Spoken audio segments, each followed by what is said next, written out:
eto guys, di kuryente pala to. So, silipin lang natin yung paggawa. Ito nililinis ni boss. Ayan. So, silipin lang natin. Usually sa isang araw po, nakakailang ilang piraso kayo ng semento? Mga ilang daang hollow blocks?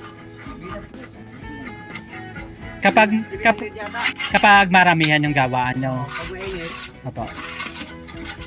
ganito, mga 10 lang. 10 bag.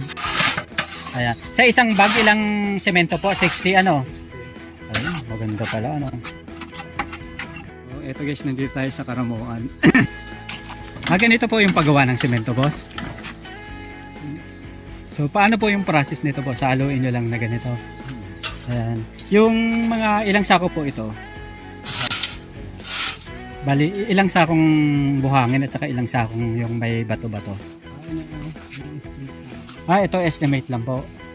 So, tapos ilang pong sako ng semento ang ihahalo sa ganito? Isa lang. Yung ganito po karami, mga ilang semento yung nagagawa? Mga 60. So, ibig sabihin isang bag, 60 na semento. Ayan. Ang isang bag ngayon, 200 plus na, no? Dito sa Karamuan po, magkano na? 160? Mura, ano? At sa paggawa. Ayan. At 280 ang isang bag. Mahal dito, ano? Doon sa, 220. Sa gawa, 220. Dito, 280. Sa bagay, Karamuan na po kasi, ano? Apo. Tapos, itong mga semento na to, boss. Ayan. Magkano pong nabibenta yung mga ganyan? Apo. 15. So, walang delivery yon. So, yung 60 pieces, i-multiply into 15. So, magkano na? 600. Tapos, 5. Mga magkano?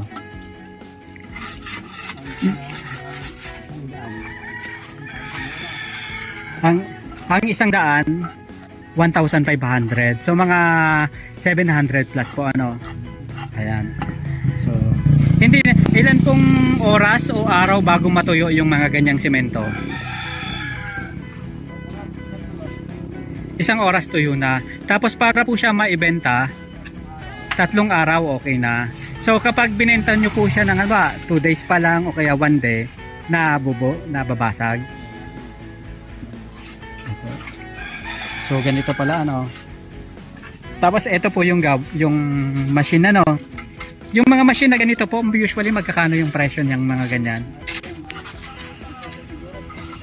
45,000 nung paggawa. Sa bagay, ito mga solid na ano. Tapos may nakikita po akong dekuryente. Para saan po itong... ibig sabihin dekuryente talaga siya? Po itong... ibig sabihin dekuryente talaga siya? So, eto guys. Boss, ano tong nakikita ko ng mga ganito? Para saan po ito? Pangharang. Opo.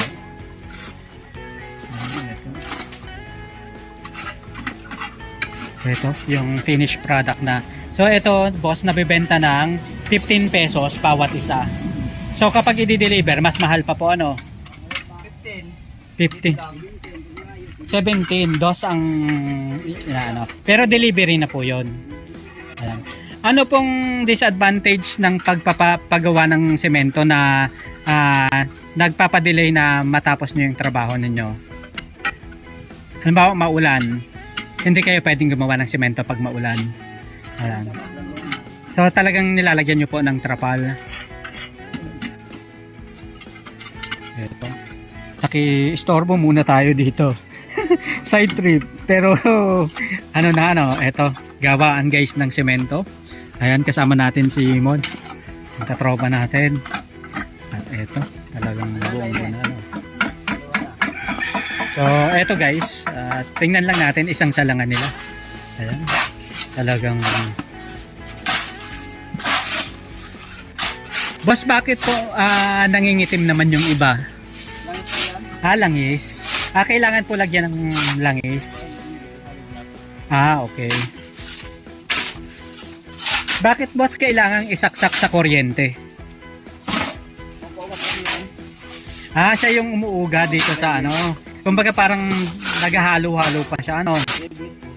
Opo. So, ito. Silipin natin dito.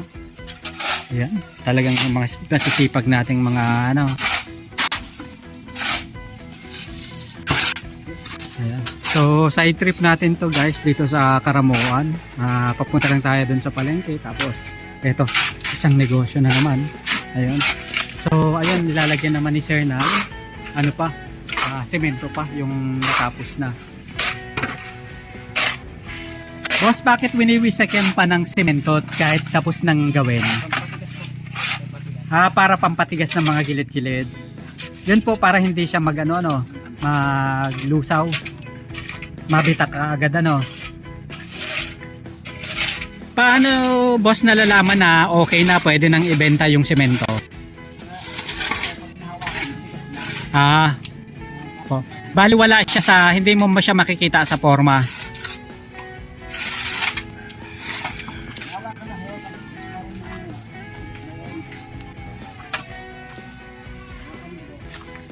So itong mga ganito po, ito na yung pangbenta na, mga finished product na. Tapos ito po, kagagawa lang nitong mga to. Kaninang umaga. Sulit ano. Yan po kahapon na. So yung mga yan, pwede nang ibenta. Ang mga customer po dito, hindi naman mahirap anuhin ano.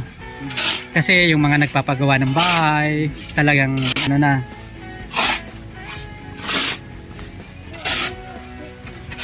Ay, eto puno na. Ayan.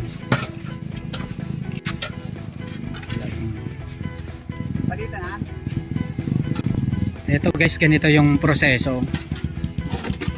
Sa ganito po usually, yung mga umu-order ng semento yung pumupunta na talaga dito. Ano? Sige po.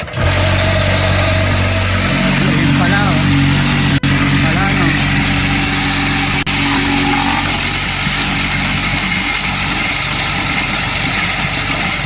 Ayun.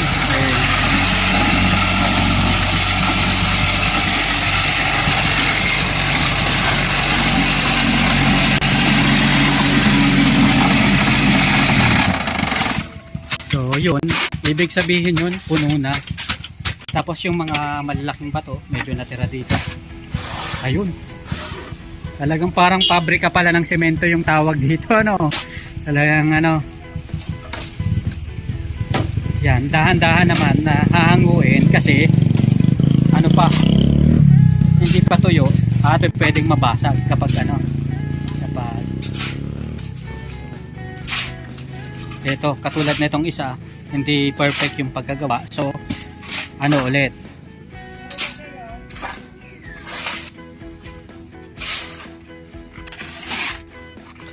Ayun. May blocking din pala sila. So, dito pala guys, kailangan talaga maingat din yung pagkuha.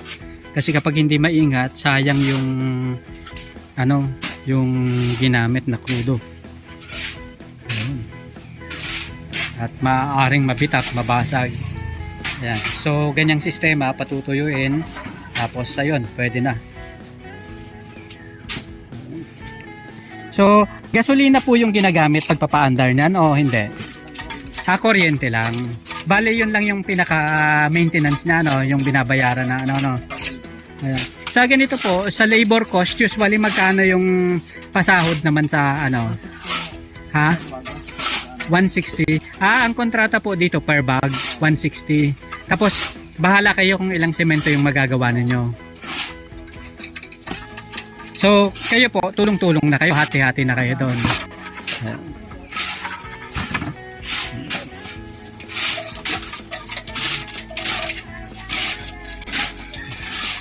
Sa ganito pong business boss, usually pinaka malaking pwedeng kitain mga magkano. Kung halimbawa isang orderan, bahay yung may-ari ng bahay yung nagpapagawa. Oo. Malaki. Tapos by order talaga sila ng bultuhan, ano. Usually sa isang araw kapag ganun, bahay na halimbawa isang 100 square meters na bahay, up and down, mga ilang semento yung magagamit nyon. Kaya yung ganon. 3,000 hollow blocks. Ayan. 3,000 hollow blocks. Maganda kapag ganito, ano. At least tuloy-tuloy yung ano. Ang problema lang sa ganito, yung kapag yung weather maulan, yun talaga. Paano naman po yung ginagawa ng sistema kapag maulan na gano'n? Tapos nasabayan ng order na magaganda at saka malalaki. Trapal. Ayan. Pero yan po, natutuyo naman yan kahit trapa lang, kahit hindi maarawan. Basta hangin lang, ano siya, ayos na ano. Opo, wag lang mabasa ng ulan talaga. Ayan.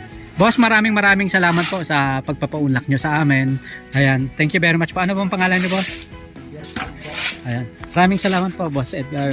Ayan, okay lang po. Ayan. Boss, thank you po. Ano pong pangalan niyo, boss? Francis. Ayan, okay lang po. Salamat po, Sir Francis.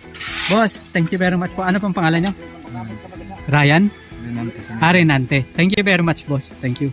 Ayan. So, guys, dito pa rin sa Usapang Business, Kabady mo ako YouTube channel. So, ayan, gawaan ng semento. Maraming salamat po sa pagpapaunlak sa amin.